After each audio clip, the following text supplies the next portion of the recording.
And joining me now with more from the West Coast is Gil Luria. He's head of technology research at DA Davidson. Gil, always good to have you on the show, joining us from Portland this morning, I should say. And what were your takeaways from this report? It was a very good result. It was an impressive result for NVIDIA because China has really dropped off for them in a significant way, and yet they were able to exceed expectations and guide for sequential growth. That tells you that demand from everywhere else is so good that NVIDIA was quickly able to shift its supply to other markets and other customers.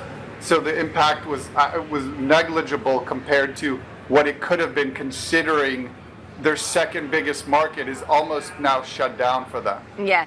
So how much certainty is there going forward, Gil? How much risk is still out there as it comes to China? Significant risk. They have not solved the issue, and we shouldn't be complacent about that. They are still not allowed to sell chips into China. Some chips end up in China. That's going to have to stop. And the direct sales are now contingent on them negotiating the specs of the new chip with the US administration and then trying to sell it into China, which is no guarantee that Chinese customers will buy it, because if it's further degraded, Chinese buyers may end up just buying from domestic suppliers of chips like Huawei, whose chips have mostly caught up to NVIDIA, even by Jensen Huang's admission. What does this report, Gil, tell us about the broader semiconductor space? We've seen semiconductors, they are riskier than even the technology space, and certainly the S&P 500. During the pullback, they had fallen quite dramatically. Is this a sign of hope? Only for the data center build-out suppliers. This really is not applicable broadly to semis. This is very specifically about continued demand for AI data center build-out, mostly by the large companies, Microsoft, Amazon, Google, but now increasingly there's some upstart neo clouds that are buying chips. We're going to start selling into the Gulf, and there's still demand from China. So really this is about the demand for AI chips, to the extent that there's some of the specialized chip companies like Broadcom and Marvell that sell into the data center. This is good news for them. The server companies like Dell, good news for them. But I wouldn't take it too far beyond that. This is very specific to data center build out. How much of the president's ear does NVIDIA's CEO Jensen Huang have? How much does anybody have of the president's ear? All these large companies and their CEOs have done everything to ingratiate themselves with the president, and sometimes it helps and sometimes it doesn't. There's a lot of stories the last couple of days about how much of an effort CEO Mark Zuckerberg from Meta has made and hasn't gotten much results out of that. Apple has gone way out of its way to ingratiate itself and is dealing now with tariff issues. The need to ingratiate yourself with the administration is more to prevent bad things from happening than necessarily getting good outcomes. Jensen Huang's has made as much effort as anybody else, but again, that's no guarantee that will allow them to sell advanced chips into China. That is unlikely to happen.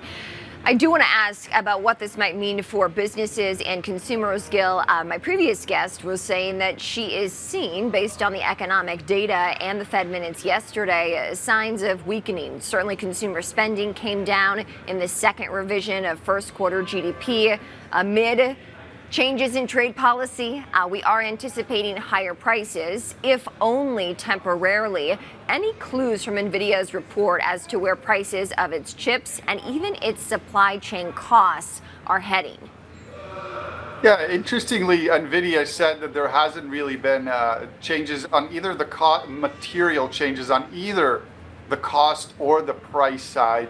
But again, I wouldn't read into that very much beyond the NVIDIA situation.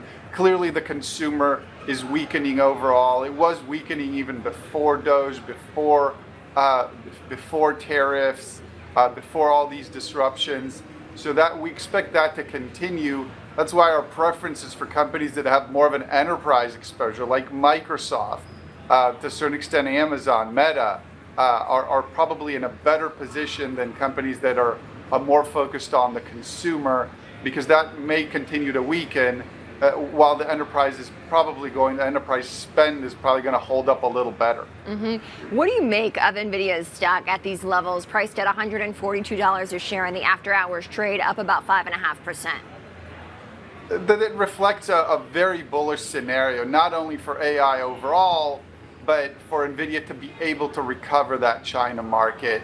If NVIDIA isn't able to recover the China market, if it fades for them like it's faded for Apple over the last few years, that's a big headwind, and the consensus estimates for next year may be a little high. So we're neutral on NVIDIA. We think there's better ways to invest in AI. Again, Microsoft's a great way to invest in AI. Yep. If there's an explosion of demand, Microsoft will benefit probably as much, if not more, than NVIDIA. Yeah, I know you've mentioned Microsoft in our interviews before, Gil, as a key winner in this space. Anything else of note in the tech space, one that you cover closely?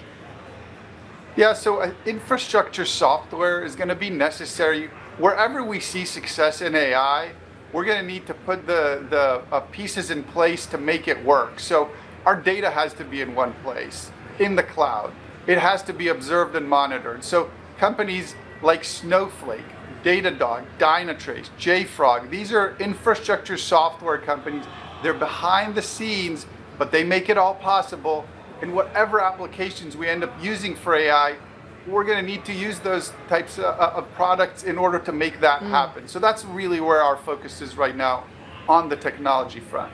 Gil Luria joining us from Portland this morning. He's head of technology research at DA Davidson. Gil, thank you as always. Thank you.